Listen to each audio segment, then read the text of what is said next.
इस वीडियो में हम लोग डिस्कस करेंगे 2016 ऑड सेम का जो क्वेश्चन पेपर है उसको। ठीक है, ये जो है पावर इलेक्ट्रॉनिक्स का क्वेश्चन पेपर है। तो स्टार्ट करते हैं। इसमें फर्स्ट क्वेश्चन है कि SCR is a dash junction device, कि जो SCR जो होता है इसमें कितने जो है जंक्शन होते हैं। ठीक है, तो SCR का जो लेयर डायग्राम होता है वो होता है PN PN। ठीक है, ऐसा जो है लेयर डायग्राम बनाया जाता है SCR का। ये टर्मिनल जो है इसको एनोड बोलते हैं। जो नीचे का जो टर्मिनल है ये होता है कैथोड, और यहाँ पे एक टर्मिनल है जिसको बोलते हैं हम गेट। ठीक है, तो P और N मिलके एक जंक्शन बनाता है जिसको बोलते हैं J1। फिर ये N और P मिलके एक और जंक्शन बनाता है जिसको बोलते हैं J2। और फिर P और N मिलके एक जंक्शन और बनाते हैं जिसको बोलते हैं J3। ठीक है, तो ये जो है थ्री जंक्शन डिवाइस होता है। जो SCR जो है थ्री जंक्शन डिवाइस होता है। सो ऑप्शन बी जो होता है इसमें राइट होगा 3। नेक्स्ट क्वेश्चन है कि in two transistor analogy of SCR both transistor are NPN, both transistor are PNP, one transistor is NPN and other transistor is NPN or none of these। देखिए question जो है कि अगर जो to transistor जो analogy जो होता है SCR का उसमें क्या होता है। तो देखो इसमें क्या होता है ना कि जो टू ट्रांजिस्टर एनालॉजी जो होता है SCR का, इसमें नॉर्मली जो है एक पहला वाला जो है PNP होता है। जैसे कि अगर हम इसी डायग्राम को अगर हम इसको थोड़ा सा इधर करें तो ऐसे कट किया जाता है, ऐसे किया जाता है। ये हो गया N, ये P और फिर N हो गया और ये P हो गया। अगर यहाँ से अगर हम कट करें तो यहाँ से हम देख सकते हैं कि एक जो है हमारा यहाँ पे PNP बन रहा है, यहाँ पे ये वाला PNP। और इधर से अगर हम देखेंगे यहाँ ये ऊपर नहीं रहता है, नीचे नीचे यहाँ बीच में रहता है। और अगर यहाँ पे ये तीन देखेंगे तो यहाँ पे एक NPN बनता है। ठीक है, यानी कि ऊपर वाला हो गया PNP,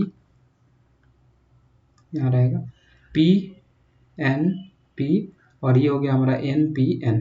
ठीक है, तो ये तीन जो होता है हमारा दो बनता है। तो पहला वाला PNP होता है, दूसरा वाला NPN होता है। ठीक है, तो ये NPN और PNP, यानी कि एक ट्रांजिस्टर जो होता है NPN होता है, अदर ट्रांजिस्टर जो होता है PNP होता है। सो ऑप्शन सी जो होता है इसमें राइट होगा।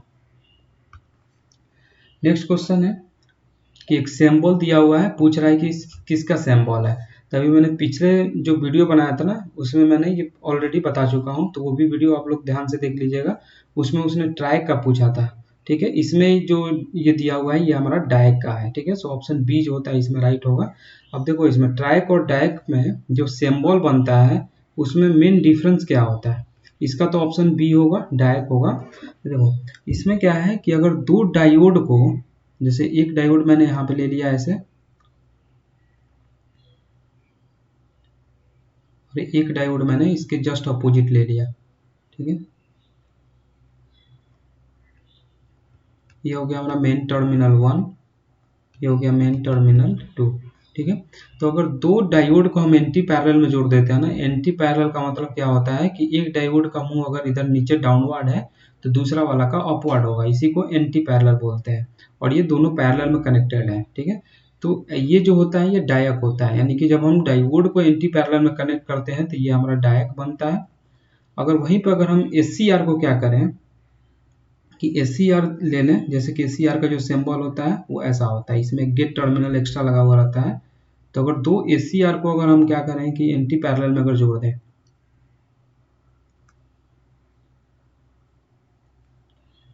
तो ये हो गया हमारा मेन टर्मिनल 1 और मेन टर्मिनल 2 और ये होता है गेट। तो जब दो SCR को हम एंटी पैरेलल में जोड़ते हैं ना तो यहाँ पे बनता है ट्राइक। ठीक है, तो पिछले साल जो क्वेश्चन पूछा था ना वो ट्राइक वाला पूछा था, ये सिंबल दे दिया था। और इस साल जो है पूछ दिया है डायक का। ठीक है, ये वाला सिंबल। तो बस यही याद रखना है कि अगर दो डायोड एंटी पैरेलल में जुड़ा रहेगा तो वो हो जाएगा डायक, और अगर दो SCR एंटी पैरेलल में जुड़ा रहेगा तो ये हो जाएगा ट्राइक। अब इसी को इसने क्या किया है ना कि रिड्यूस करके डायग्राम बना दिया है। यहाँ पे अगर मैं चाहूँ तो इसको ऐसे भी लिख सकता हूँ, जैसे कि इसमें कनेक्ट किया हुआ है। ठीक है, यहाँ पे मैं टर्मिनल 2 कर देता हूँ, मेन टर्मिनल 2 और यहाँ पे मैं लेके मेन टर्मिनल 1 कर दूंगा। ये दोनों सिंबल सेम है, ठीक है, दोनों में कोई डिफरेंट नहीं है। और अगर मुझे इसका बनाना रहा है, जैसे अगर यही वाला सिंबल जो है मुझे अगर ड्रैग का बनाना रहा है, तो मैं क्या करूंगा कि यहाँ पे एक एसीआर लूंगा, यहाँ पे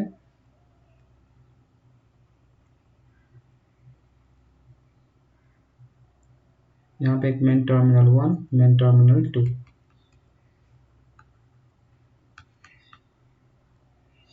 ठीक है, और यहाँ पे एक गेट का ये दे दूंगा साइन बस, ठीक है। ये गेट का ये जैसे ही साइन दे दूंगा तो ये हो जाएगा ट्रैक का, गेट का अगर नहीं दूंगा तो ये हो जाएगा डायरेक्ट का। सो ऑप्शन डी बी जो होता है इसमें राइट हो जाएगा, बी वाला। ये दोनों इंपॉर्टेंट क्वेश्चन है, हमेशा पूछता है। नेक्स्ट क्वेश्चन है कि which one of the following is by directional device, कि इनमें से जो ऑप्शन जो दिया हुआ है वो कौन से जो है बाई डायरेक्शनल डिवाइस है इनमें से। तो देखो, अगर हम बात करें ट्रैक का, तो ट्रैक अभी हम देखे हुए थे यहाँ पे कि ट्रैक जो होता है, देखो अगर पॉजिटिव हाफ साइकिल में ये वाला अगर एसी आर हमारा कनेक्ट हो रहा है, तो जस्ट इसके अपोजिट में जुड़ा है ये वाला, तो यानी कि निगेटिव हाफ साइकिल में ये कनेक्ट होगा। तो यानी कि ये जो है हमारा बाई डायरेक्शनल डिवाइस है, यानी कि दोनों डायरेक्शन में ये काम करेगा जो ट्रैक है। वैसे ही होता है डायोड, सॉरी ये जो है आपका डायक, ये भी जो होता है अगर पॉजिटिव हाफ साइकिल में ये काम करेगा तो निगेटिव हाफ साइकिल में ये काम करेगा। तो इस कंडीशन में क्या हो गया कि ये भी जो है बाई डायरेक्शनल होता है, यानी कि ट्रैक और डायक दोनों बाई डायरेक्शनल होते हैं। सो ऑप्शन डी जो होता है इसमें राइट हो जाएगा। नेक्स्ट क्वेश्चन है कि which of the following is used in relaxation oscillator, कि कौन सा जो होता है इनमें से जो ऑप्शन दिया हुआ है डिवाइस को हम यूज करते हैं रिलैक्सेशन ऑसिलेटर में। तो रिलैक्सेशन ऑसिलेटर में हमेशा हम यूजेटी को यूज करते हैं, ठीक है। सो ऑप्शन बी जो होता है इसमें राइट होगा। यूजेटी का फुल फॉर्म होता है यूनि जंक्शन ट्रांजिस्टर। तो ऑप्शन बी जो होता है इसमें राइट होगा। नेक्स्ट क्वेश्चन है कि which of the following is a DC to DC converter, ठीक है। इनमें से कौन जो है हमारा डीसी टू डीसी कन्वर्टर है। तो सबसे पहले हमें पता है कि जो इन्वर्टर है वो क्या करता है, इन्वर्टर जो है डीसी को एसी में चेंज करता है। रेक्टिफायर जो होता है ये जो है एसी को डीसी में चेंज करता है, यानी कि इन्वर्टर और रेक्टिफायर एकदम एक दूसरे के अपोजिट होते हैं। इन्वर्टर डीसी को एसी में, रेक्टिफायर एसी को डीसी में। चॉपर जो होता है ये क्या करता है कि जो फिक्स्ड डीसी होता है ना उसको कन्वर्ट करता है वेरिएबल डीसी में, यानी कि हम डायरेक्टली ये भी बोल सकते हैं कि डीसी टू डीसी कन्वर्टर होता है जो चॉपर होता है, ठीक है। तो इसमें क्या क्वेश्चन पूछ रहा है कि DC to DC converter. So option C जो होता है इसमें हमारा राइट हो जाएगा, option C chopper. Next question है कि the turning off method of a thyristor by supply voltage itself is called, कि जो टर्निंग ऑफ मेथड जो होता है थायरिस्टर का सप्लाई वोल्टेज के द्वारा उसको क्या बोलते हैं, तो इसको नेचुरल कम्यूटेशन बोलते हैं, ठीक है। तो ये जो ऑप्शन ए जो होता है हमारा राइट हो जाएगा, यानी कि नेचुरल कम्यूटेशन। नेक्स्ट क्वेश्चन है कि single phase dual converter can be operated in, कि जो सिंगल फेज जो ड्यूअल कन्वर्टर जो होते हैं उसको कितने मोड में हम काम कराते हैं, ठीक है। मोड पूछ रहा है कि non circulating current mode, circulating current mode, ये दोनों में ऑपरेट कराते हैं कि नहीं कराते हैं। तो जो सिंगल फेज ड्यूअल कन्वर्टर जो होता है हम इसको ऑपरेट कर सकते हैं नॉन सर्कुलेटिंग करंट मोड में भी और सर्कुलेटिंग करंट मोड में भी, ठीक है। तो ऑप्शन बी, ऑप्शन सी जो होता है इसमें राइट होगा, बोथ ए एंड बी। और इसमें एक और पूछता है कि ड्यूअल कन्वर्टर है, ड्यूअल कन्वर्टर का नाम से ही लग रहा है कि इसमें दो कन्वर्टर होंगे, ठीक है। तो कन्वर्टर 1 इसको अगर मान लें और एक होता है कन्वर्टर 2, तो अगर इसका अगर अल्फा 1 है फायरिंग एंगल, इसका अल्फा 2 है, तो ये दोनों में रिलेशन भी पूछता है, ठीक है। तो आपको याद रखना है कि हमेशा अल्फा 1 प्लस अल्फा 2 जो होता है 180 डिग्री के बराबर होता है, ठीक है। सो ऑप्शन इसमें सी जो होता है हमारा इस क्वेश्चन के लिए राइट होगा। और ये जो है रिलेशन आपको याद रखना है, ये क्वेश्चन हमेशा पूछता है।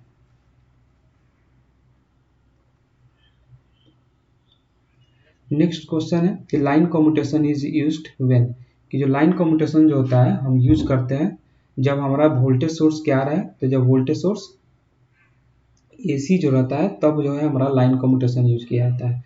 सो ऑप्शन ए जो होता है इसमें राइट होगा। अगर यहीं पे लाइन कम्यूटेशन ना पूछ के अगर पूछ देता है कि फोर्स कम्यूटेशन में क्या यूज करते हैं, तो जो फोर्स कम्यूटेशन जो होता है इसमें देखो स्पेलिंग मिस्टेक है, TION होना चाहिए, ठीक है। तो फोर्स कम्यूटेशन में हम वोल्टेज सोर्स जो होता है, जब डीसी होता है तो फोर्स कम्यूटेशन हम यूज़ करते हैं, लेकिन जब एसी होता है तो लाइन कम्यूटेशन यूज करते हैं। तो इस क्वेश्चन के लिए जो आंसर होगा वो हो जाएगा ऑप्शन ए। अगर फोर्स कम्यूटेशन पूछे तो ऑप्शन बी हो जाएगा। नेक्स्ट क्वेश्चन है कि single phase full bridge inverter use dash thyristor and diode, कि जो सिंगल फेज जो फुल ब्रिज इन्वर्टर जो होते हैं उनमें जो है हम कितना जो है थाइरिस्टर यूज करते हैं, थाइरिस्टर या एसीआर कुछ भी बोल सकते हैं, या और कितने डायोड यूज करते हैं। तो इसमें जो है हम 4 एसीआर यूज करते हैं और 4 डायोड यूज करते हैं। सो ऑप्शन बी जो होता है इसमें राइट होगा। नेक्स्ट क्वेश्चन है कि which of the following is two quadrant chopper, इनमें से कौन जो है टू क्वाड्रेंट चॉपर होता है। तो मैंने अभी पिछला जो वीडियो अभी जो बताया था ना, उसमें मैंने बताया था कि जो क्लास सी वाला होता है, क्लास या क्लास बोल सकते हो या टाइप बोल सकते हो, कोई दिक्कत नहीं है, कुछ भी बोलो, क्लास या टाइप कुछ भी बोल सकते हो। तो जो टाइप सी या क्लास सी वाले जो होते हैं ना, इस दो क्वाड्रेंट में काम करते हैं, यानी कि फर्स्ट क्वाड्रेंट में और सेकंड क्वाड्रेंट में। लेकिन जो हमारा क्लास डी वाला जो होता है ये भी दो क्वाड्रेंट में ऑपरेट करता है, लेकिन इसमें थोड़ा सा चेंजिंग होता है, ये फर्स्ट क्वाड्रेंट और फोर्थ क्वाड्रेंट में ऑपरेट करता है। ठीक है, दोनों ऑपरेट करते हैं टू क्वाड्रेंट में। तो ये हो जाएगा क्लास डी या टाइप डी, कुछ भी बोल सकते हैं। ठीक है, सो ऑप्शन इसमें डी जो होता है राइट होगा, बोथ ए एंड बी, सी और डी दोनों टू क्वाड्रेंट ऑपरेशन देते हैं।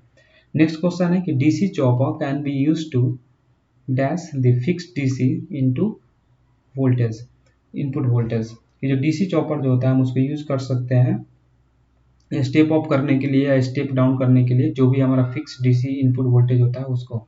तो देखो जो डीसी चॉपर जो होता है दो तरीके के होते हैं। डीसी चॉपर जो होता है एक स्टेप डाउन भी होता है,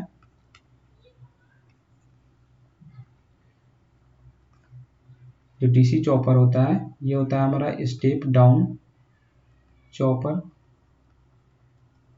ठीक है, स्टेप डाउन चॉपर क्या होगा, जब आउटपुट का वोल्टेज जो है कम हो जाएगा सप्लाई वोल्टेज से, तो इसको बोलेंगे स्टेप डाउन चॉपर। दूसरा जो होता है कि स्टेप अप चॉपर होता है, step up chopper. Step up chopper में क्या होता है कि आउटपुट का वोल्टेज जो है जब ज़्यादा हो जाएगा इनपुट के वोल्टेज से, तो उस चॉपर को बोलेंगे स्टेप अप। यानी कि दोनों करता है, जो फिक्स डीसी इनपुट हम वोल्टेज देते हैं उसको ये बढ़ा भी सकता है और कम भी कर सकता है। सो इसमें ऑप्शन सी जो होता है राइट होगा, स्टेप डाउन और स्टेप अप कुछ भी कर सकता है ये। नेक्स्ट क्वेश्चन है कि in class C amplifier output current flow for dash of the input signal, कि क्लास सी एम्पलीफायर के केस में जो आउटपुट करंट जो होता है वो हमारा फ्लो करता है कितने में, तो लेस देन हाफ साइकिल जो होता है इनपुट सिग्नल का, उसमें ये जो है करंट हमारा फ्लो करता है। ठीक है, सो ऑप्शन बी जो होता है इसमें राइट हो जाएगा। नेक्स्ट क्वेश्चन है कि power efficiency of transformer coupled class A amplifier is, कि जो पावर इफिशियंसी जो है हमारा transformer coupled class A amplifier का कितना होता है, तो इसका ऑलमोस्ट 50% होता है। सो ऑप्शन डी जो होता है इसमें राइट होगा। नेक्स्ट क्वेश्चन है कि cross over distortion can be eliminated bye operating amplifier is, कि जो क्रॉस ओवर डिस्टॉर्शन जो होता है उसको हम एलिमिनेट कर सकते हैं ऑपरेट करके एम्पलीफायर को। कौन से एम्पलीफायर को ऑपरेट करके, तो जो क्लास ए एम्पलीफायर जो होता है, सॉरी क्लास ए भी, इसको जो है ऑपरेट करके हम कर सकते हैं। सो ऑप्शन ए जो होता है इसमें हमारा राइट हो जाएगा, class A B. Next question है कि which of the following is used in voltage regulation, कि कौन जो है इनमें से हम यूज करते हैं वोल्टेज रेगुलेशन में, तो जो जेनर डायोड जो होता है उसका यूज किया जाता है। सो ऑप्शन ए जो होता है इसमें राइट होगा। नेक्स्ट क्वेश्चन है कि ये जो है इसमें दिया हुआ है कि ये 5 milli ampere change in zener current produces a 50 milli volt change in zener voltage, what is the zener impedance, कि 5 मिली एम्पियर अगर चेंज हो रहा है जेनर करंट में तो ये प्रोड्यूस कर रहा है 50 मिली वोल्ट चेंज कर रहा है, मतलब जेनर के वोल्टेज में, तो इसका जेनर का इम्पीडेंस क्या होगा। तो देखो इसमें दिया हुआ है कि डेल वी मतलब होता है चेंज इन वोल्टेज, तो इसमें दिया हुआ है 50 मिली वोल्ट, डेल आई जो है ये दिया हुआ है 5 मिली एम्पियर। तो पूछ रहा है कि जेनर इम्पीडेंस क्या होगा, तो जो जेनर इम्पीडेंस होता है उसका फॉर्मूला होता है change in voltage divide by change in current. तो हमें पता है कि ये 50 दिया हुआ है और मिली है, तो मैं 10⁻³ कर दूंगा, और ये 5 मिली एम्पियर है तो 5 इंटू 10⁻³